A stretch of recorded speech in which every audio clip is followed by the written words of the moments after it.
लेकिन इसका भी नामकरण कर दिया। नामकरण क्या किया योगी जी ने? मोहम्मदिया मस्जिद। एक तीसरा त्रिवेणी नगर, त्रिवेणी नगर का नाम कर दिया खजूर वाली मस्जिद। एक और फूलबाग, फूलबाग का नाम कर दिया है नजरबाग वाली मस्जिद। तो इस तरह की जो चीजें कर रहे हैं योगी जी कि वहां पर इलाकों का जो हॉटस्पॉट्स हैं, जहां पर कोरोना वायरस के मरीज मिल रहे हैं, उन सब का नाम वो कर रहे हैं मस्जिदों के नाम पर। और ये सिर्फ उत्तर प्रदेश के अंदर हो रहा है। लेकिन योगी आदित्यनाथ जी क्या कर रहे हैं? लखनऊ के अंदर जो हॉटस्पॉट्स हैं उनको चुन चुन करके मस्जिदों के नाम पर उनका नामकरण कर रहे हैं। क्या उन मस्जिदों ने हॉटस्पॉट फैला दिया? क्या उन एरिया में खाली मस्जिदें हैं, मंदिर नहीं है? अस्सलाम वालेकुम दोस्तों, आज आपके सामने फिर से मैं हाजिर हुआ हूं। दरअसल मसला यह है कि ऑनरेबल प्राइम मिनिस्टर साहब अपने ट्वीट में कहते हैं कि कोविड-19 रिलीजन, रेस या कास्ट देख के नहीं आता है। और साथ में क्या कहते हैं कि हमारा कंडक्ट और हमारा बिहेवियर ऐसा होना चाहिए, उसकी प्राथमिकता ऐसी होनी चाहिए कंडक्ट और बिहेवियर की कि जिससे यूनिटी और ब्रदरहुड को बढ़ावा मिले। ये ऑनरेबल प्राइम मिनिस्टर साहब का ट्वीट है। जिस पार्टी से ऑनरेबल प्राइम मिनिस्टर साहब आते हैं, भारतीय जनता पार्टी, उन्हीं पार्टी के चीफ मिनिस्टर उत्तर प्रदेश के हैं मिस्टर योगी आदित्यनाथ। अभी कल की बात है, लखनऊ में आदित्यनाथ जी की सरकार ने क्या किया है? ऑनरेबल प्राइम मिनिस्टर साहब के इस ट्वीट के या इस गाइडलाइन या इस सजेशन या इस डायरेक्टिव के बिल्कुल खिलाफ जाकर के उन्होंने बहुत सारे हॉटस्पॉट्स जो लखनऊ में हैं कोरोना वायरस के, उनका नामकरण किया मस्जिदों के नाम पर। मैं ऑनरेबल प्राइम मिनिस्टर साहब के संज्ञान में यह बात लेके आना चाहता हूं। प्राइम मिनिस्टर साहब, आपने कहा कि धर्म देख के नहीं आता है। आपने कहा हमारे कंडक्ट और हमारे जो बिहेवियर है उसकी प्राथमिकता यह होनी चाहिए कि ब्रदरहुड को बढ़ावा मिले, भाईचारे को बढ़ावा मिले, यूनिटी, हिंदू मुस्लिम यूनिटी, या हिंदू मुस्लिम जितने भी हमारे यहां मजहब है, क्रिश्चियंस, सिख, सबकी यूनिटी रहे। लेकिन योगी आदित्यनाथ जी क्या कर रहे हैं? लखनऊ के अंदर जो हॉटस्पॉट्स हैं उनको चुन चुन करके मस्जिदों के नाम पर उनका नामकरण कर रहे हैं। क्या उन मस्जिदों ने हॉटस्पॉट फैला दिया? क्या उन एरिया में खाली मस्जिदें हैं, मंदिर नहीं है? मैं आपको मिसाल के लिए बताता हूं। देखिए नाम क्या है, सदर बाजार का एरिया है। सदर बाजार के एरिया में कैंटोनमेंट एरिया भी उसके पास में लगता है, लेकिन उसका नामकरण क्या क्या क्या है इन्होंने हॉटस्पॉट का? मस्जिद अली जान। अब जो हॉटस्पॉट जाना जाएगा मस्जिद अली जान के नाम से जाना जाएगा, यानी कि मुसलमान जैसे कोरोना वायरस कैरियर हैं, मुसलमानी से कोरोना वायरस फैला रहे हैं। एक दूसरी जगह का नाम है वजीरगंज। वजीरगंज में भी सारे लोग रहते हैं। हमारे मुल्क की खूबसूरती यह है कि यहां पर सभी लोग रहते हैं, हिंदू मुस्लिम सिख ईसाई सब आपस में मिलकर रहते हैं। लेकिन इसका भी नामकरण कर दिया। नामकरण क्या किया योगी जी ने? मोहम्मदिया मस्जिद। एक तीसरा त्रिवेणी नगर, त्रिवेणी नगर का नाम कर दिया खजूर वाली मस्जिद। एक और फूलबाग, फूलबाग का नाम कर दिया है नजरबाग वाली मस्जिद। तो इस तरह की जो चीजें कर रहे हैं योगी जी कि वहां पर इलाकों का जो हॉटस्पॉट्स हैं, जहां पर कोरोना वायरस के मरीज मिल रहे हैं, उन सब का नाम वो कर रहे हैं मस्जिदों के नाम पर। और ये सिर्फ उत्तर प्रदेश के अंदर हो रहा है। मैं ऑनरेबल प्राइम मिनिस्टर साहब से दरखास्त करता हूं, आप लोगों के माध्यम से पहुंचाइए बात को कि ऑनरेबल प्राइम मिनिस्टर साहब कुछ एक्शन लीजिए योगी जी के खिलाफ। किस तरह की चीजें कर रहे हैं आपकी डायरेक्शन के खिलाफ। दूसरे चीफ मिनिस्टर साहब हैं आपके, जो अभी मध्य प्रदेश में नए नए बने हैं, वो जिस भी तरह से बने हैं वो एक अलग बात है, डेमोक्रेसी की बात है, वो अलग मसले हैं। लेकिन उनका भी कल से स्टेटमेंट लगातार ये आ रहा है कि मध्य प्रदेश में कोरोना वायरस तबलीगी जमात की वजह से बढ़ा है। इन सब लोगों के मुंह में दही जम जाती है जब मसले होते हैं, कहीं पर श्रद्धालु आते हैं और वहां पर कोरोना वायरस पाए जाते हैं। मैं मिसाल के तौर पर भी 2 दिन पहले की बात बताता हूं आपको। पंजाब के अंदर नांदेड़ से कुछ श्रद्धालु लेके आए गए। उन श्रद्धालुओं के बारे में रिपोर्ट्स, एबीपी ये कहता है कि पंजाब के अंदर 45% कोरोना वायरस इन श्रद्धालुओं की वजह से फैले। हम ये बात नहीं मानते हैं, हम मानते हैं बीमारी है, बीमारी एक होगी, उसका इलाज करिए। एबीपी न्यूज कहता है कि जो पंजाब के अंदर श्रद्धालु आए नांदेड़ से, उसमें 45% जो पंजाब का कोरोना वायरस पेशेंट्स का जो टैली बढ़ाई है 45%, उसमें ये लोग जिम्मेदार हैं। कौन लोग जिम्मेदार हैं? ये नांदेड़ से श्रद्धालु आए, हमारे सिख भाई आए। तो इसका मतलब यह है कि अगर सेम आप पैटर्न पे चलें और सेम जो एक्शन है, देखिए एक्शन तो हमारे देश में सभी के लिए समान है ना, भारत का कॉन्स्टिट्यूशन तो सबके लिए बराबर है। वो हिंदू के लिए भी बराबर है, मुसलमान के लिए भी बराबर है, वो सिख के लिए भी बराबर है, वो क्रिश्चियन के लिए भी बराबर है। अगर हम उसी वाली एनालॉजी पे चलें तो तबलीगी जमात में आपने मौलाना साहब के खिलाफ मुकदमा किया,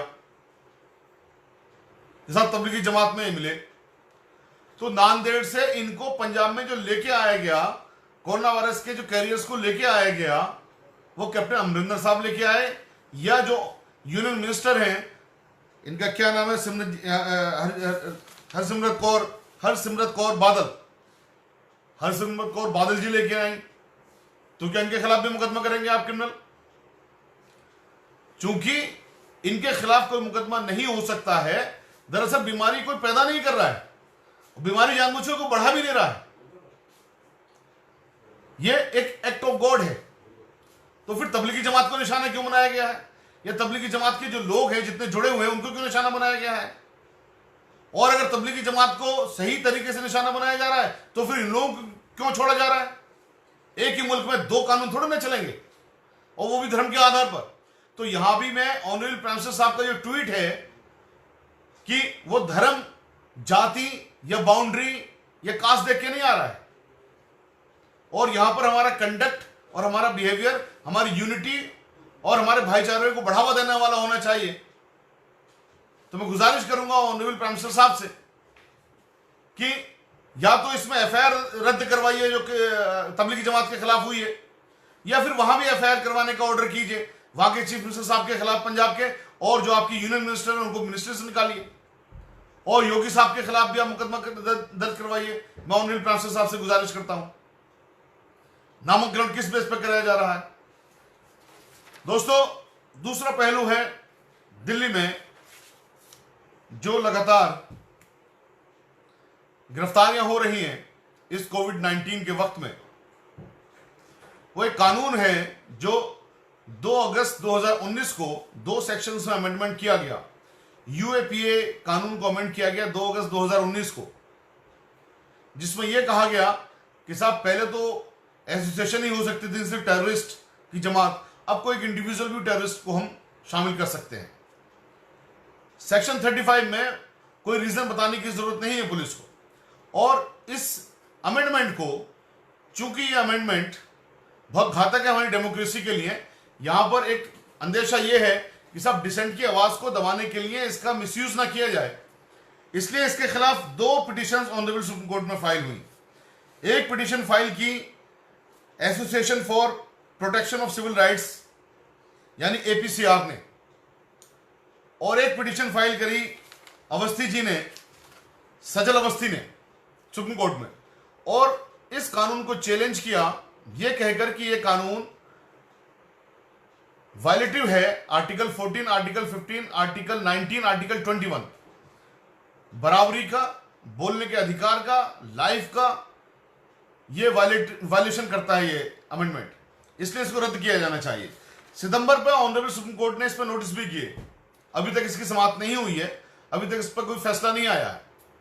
अब ये जितने भी इस वक्त लोगों को अरेस्ट किया जा रहा है, इसमें एक सेक्शन 15 है। सेक्शन 15 क्या कहता है कि टेररिस्ट एक्ट क्या होगा? टेररिस्ट एक्ट वो होगा कि जो इस मुल्क की यूनिटी, इंटीग्रिटी, सिक्योरिटी या सॉवरेंटी को थ्रेटन करे या उसको नुकसान पहुंचाए। क्या करके? बम ब्लास्ट करके या बम से या किसी और तरीके से। उसमें बहुत सारे उसके डेफिनेशंस को दिया गया है, कोई एक्सप्लोसिव के जरिए। अब चूंकि इन्वेस्टिगेशंस की चीजें, उसका समाधान यहां पे नहीं हो सकता है, लाइव के जरिए नहीं हो सकता है, वो ऑनरेबल कोर्ट में होगा।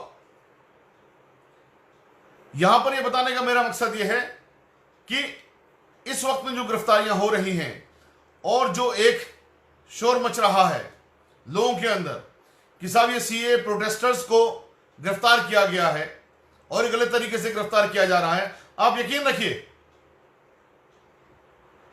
अगर इनके खिलाफ कोई सबूत नहीं आता है तो ऑनरेबल कोर्ट इनको जरूर छोड़ेंगी। आपको कानून के ऊपर भरोसा होना चाहिए,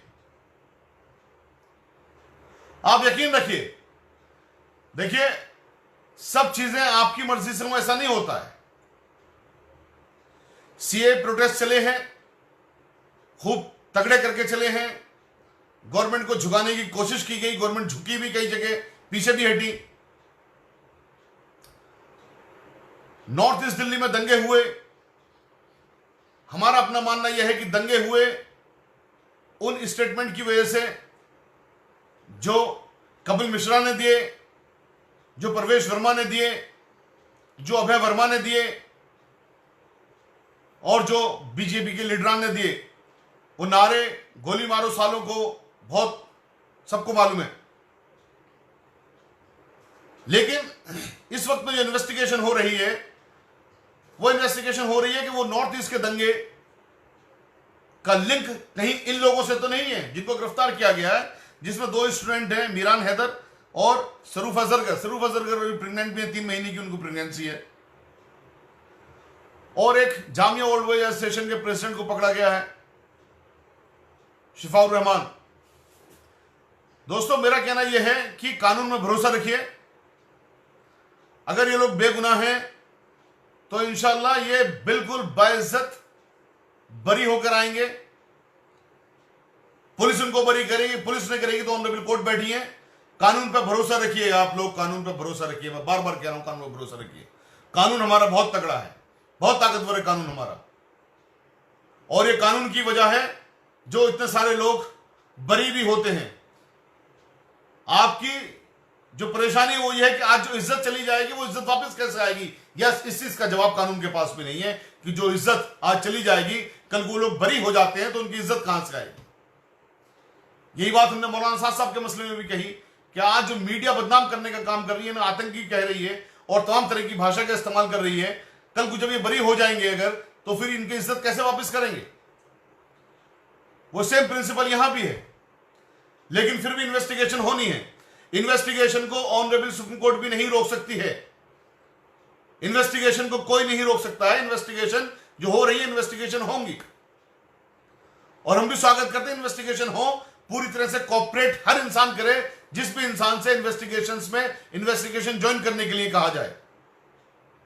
लेकिन कानूनी अधिकार तमाम मुलजिमानों का है, तमाम जिन लोगों के खिलाफ भी इल्जाम लगे उनका भी कानूनी अधिकार है अपने आप को डिफेंड करने का। आजाद समाज पार्टी ने यह ऐलान किया है, कल मुझसे भाई चंद्रशेखर आजाद ने एक बात कही कि अपनी लाइव के माध्यम से कही है इस बात को कि इस मुकदमे में जितने भी लोग पकड़े जा रहे हैं, चूंकि सबका कानूनी अधिकार है अपने आप को डिफेंड करने का कोर्ट के अंदर, तो उन सबको वकील मुहैया आजाद समाज पार्टी करवाएगी। भाई चंद्रशेखर आजाद जिसके नेशनल प्रेसिडेंट हैं, उन्होंने कहा कि आप कहिए लाइव के माध्यम से कि जितने भी लोगों को गिरफ्तार किया जा रहा है, अगर उनको कानूनी लड़ाई लड़ने की जरूरत पड़ी और उनको कानूनी लड़ाई लड़नी पड़ी तो आजाद समाज पार्टी अपने वकील प्रोवाइड करवाएगी इन लोगों के मुकदमे लड़ने के लिए। अभी ऑनरेबल सुप्रीम कोर्ट के अंदर पेंडिंग है कि अमेंडमेंट गलत है या अमेंडमेंट सही है। उस पर ऑनरेबल सुप्रीम कोर्ट एक्शन ले। इस चीज के लिए जिन लोगों ने ये पिटीशन लगाई है, एपीसीआर ने और सजल अवस्थी जी ने, हम उनसे भी रिक्वेस्ट करते हैं कि इस पर हियरिंग की एप्लीकेशन लगाकर इसकी सुनवाई करवाइए। और जो इन्वेस्टिगेटिंग एजेंसीज हैं, हमें उन पर भी भरोसा है कि वो सही इन्वेस्टिगेशन करेंगे, गलत नहीं करेंगे। दबाव चाहे कितना ही पॉलिटिकल क्यों ना हो, लेकिन सब लोग इंसान ही हैं। सरकारें आती हैं, सरकारें जाती हैं। तो इसलिए मेरी गुजारिश सबसे है कि सब अपने धैर्य से काम लें, हिम्मतों से काम लें, हिम्मतों को ना छोड़ें अपनी को। इस मुल्क में संविधान सबसे ऊपर है। बाबा साहेब ने जो संविधान दिया है, उस संविधान को अपना लीजिए, अपने अमल में ले आइए। वो संविधान ही ताकत देता है आपको और हमें। वो संविधान ही ताकत दे रहा है कि मैं आपके सामने मुखातिब अपनी बात कह रहा हूं, और वो संविधान ही ताकत देता है। और देखिए, इस मुल्क की इन्वेस्टिगेटिंग एजेंसीज, इस मुल्क का जितना भी सिस्टम है, मैं बार बार जो कहता हूं कि वो बेहद अच्छा है। कभी कभी कुछ चीजें खराब लोगों के हाथ में आ जाती हैं, इसका मतलब सिस्टम खराब नहीं हो जाता है। इसलिए आप भरोसा रखिए, इंशाल्लाह अच्छा होगा, और इसमें जीत आखिर में सच की ही होगी। शुक्रिया। अस्सलाम वालेकुम।